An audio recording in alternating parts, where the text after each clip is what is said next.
So I said I'd do a little video tip on wiring for when you pull out a 550 motor. So if you look at the ends here, right? If you take a look at this end, there's a little plastic tab that catches the top. So in order to pull this out, you need to get in between those two little knobs there. You need to get in between them and lift the plastic tab up and over the end. And these are quite small.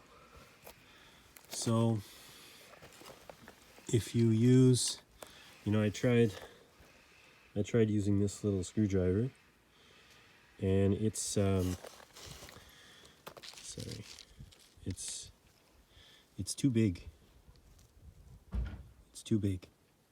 It catches on the plastic. So a good way to deal with these ends, which was really good. I was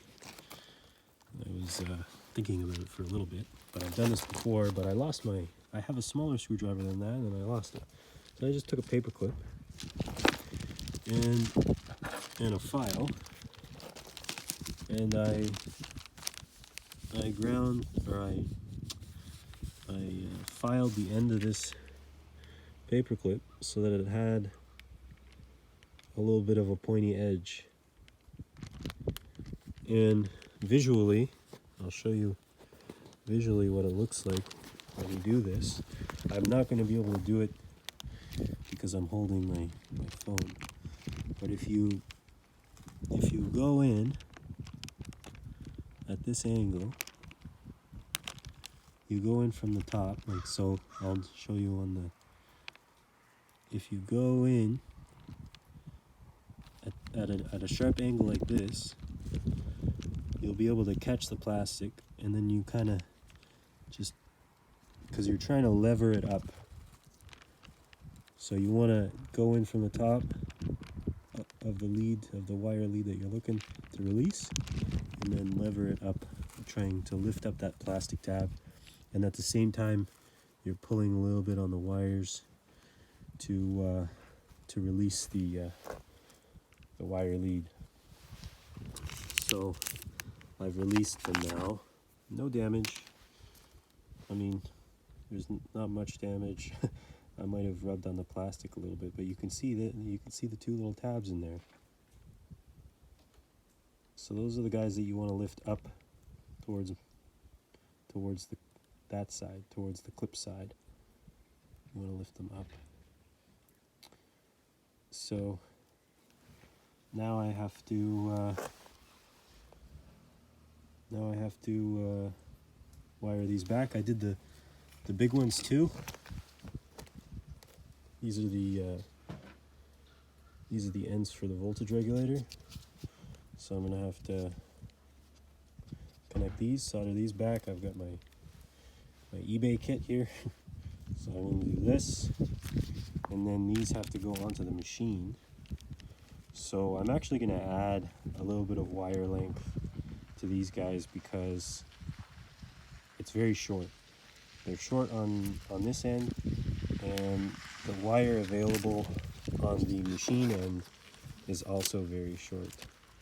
So I'm adding a little bit of length to both sides.